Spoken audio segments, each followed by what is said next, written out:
പലപ്പോഴും പല കാര്യങ്ങളും ചെയ്യാൻ നമുക്ക് പേടി ഉണ്ടായിരിക്കും. ഈ പേടികളെ നമുക്ക് എങ്ങനെ ഓവർകം ചെയ്യാം, അതിന് വേണ്ട പ്രധാനപ്പെട്ട 4 കാര്യങ്ങളാണ് നമ്മൾ ഇന്ന് സംസാരിക്കുന്നത്. ഏറ്റവും ആദ്യത്തെ പോയിന്റ് എന്ന് പറയുന്നത്, നമ്മൾ നെഗറ്റീവ് ആയിട്ടുള്ള ഔട്ട്കമിനെ കുറിച്ച് ചിന്തിക്കുന്നതിന് പകരം പോസിറ്റീവ് ആയിട്ടുള്ള ഔട്ട്കംസിനെ കുറിച്ച് ചിന്തിക്കുക. നിങ്ങൾ കുറച്ച് വിഷ്വൽസ് കാണാനായിട്ട് ശ്രമിക്കുക. നിങ്ങളെ എല്ലാവരും അപ്രീഷിയേറ്റ് ചെയ്യുന്നതായിട്ടും നിങ്ങളെ എല്ലാവരും വലിയ പോസിറ്റീവ് ഫീഡ്ബാക്ക് തന്നുകൊണ്ട് വലിയ ഒരു ക്ലാപ്പ് ഒക്കെ തന്നുകൊണ്ട് നിങ്ങളെ സ്വീകരിക്കുന്നതായിട്ടും പ്രസന്റേഷൻ കഴിഞ്ഞതിന് ശേഷം വളരെ സക്സസ്ഫുൾ ആയിട്ട് ഇറങ്ങി വരുന്നതൊക്കെ ആയിട്ടും വിഷ്വലൈസ് ചെയ്യുക. ഓട്ടോമാറ്റിക്കലി നിങ്ങൾക്ക് കുറച്ചൊരു കോൺഫിഡൻസ് കിട്ടുന്നത് പോലെ തോന്നും.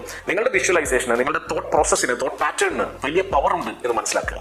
രണ്ടാമത്തേത്, നമുക്ക് ഒരിക്കലും ചെയ്യാൻ സാധിക്കില്ല എന്ന് തോന്നുന്ന വലിയ ഒരു കാര്യത്തെ ചെറിയ സ്റ്റെപ്പുകളായി ഡിവൈഡ് ചെയ്യുക എന്നുള്ളതാണ്.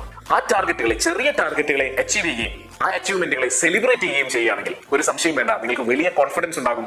പേടി പതിയെ മാറ്റിയെടുക്കാം.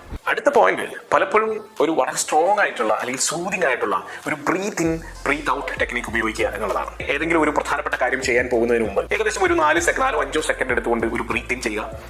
അത്രയും സമയം തന്നെ വെച്ചുകൊണ്ട് ഒരു ബ്രീത്ത് ഔട്ട് ചെയ്യുക. ഇത് ഒരു 4-5 തവണ നിങ്ങൾ റിപ്പീറ്റ് ചെയ്താൽ തന്നെ നിങ്ങൾ കുറേയും കൂടി ഫോക്കസ്ഡ് ആയിട്ടും നിങ്ങൾ കുറച്ചുകൂടി കാമായിട്ടും കോൺഫിഡന്റ് ആയിട്ടും കാണപ്പെടുമെന്നുള്ളത് സത്യമാണ്. 4ാമത്തെ പ്രധാനപ്പെട്ട കാരണം, നമുക്ക് ഫിയർ ഉണ്ടാകുന്നത് അജ്ഞത കൊണ്ടാണ്, അല്ലെങ്കിൽ നമ്മുടെ ഇഗ്നോറൻസ് കൊണ്ടാണ് എന്നുള്ളതാണ് സത്യം. അപ്പൊ അതുകൊണ്ട് തന്നെ നമുക്ക് ഏതെങ്കിലും ഒരു കാര്യത്തെക്കുറിച്ച് നല്ല നോളജ് ഉണ്ടെങ്കിൽ, നമ്മൾ അതിനെക്കുറിച്ച് കൃത്യമായി പഠിച്ചിട്ടുണ്ടെങ്കിൽ പലപ്പോഴും ഫിയർ ഉണ്ടാകാനുള്ള സാധ്യത കുറവാണ്. ആ കോൺഫിഡൻസ് നിങ്ങളുടെ ബോഡി ലാംഗ്വേജിലും കാണാൻ സാധിക്കുമെന്നുള്ളതാണ്. അപ്പോൾ കാര്യങ്ങളെ കൃത്യമായി പഠിച്ചുകൊണ്ട് അതിനെ അപ്രോച്ച് ചെയ്യാൻ ശ്രമിച്ചാൽ നിങ്ങൾക്ക് പേടി ഒരു പരിധിവരെ മാറ്റിയെടുക്കാൻ സാധിക്കും.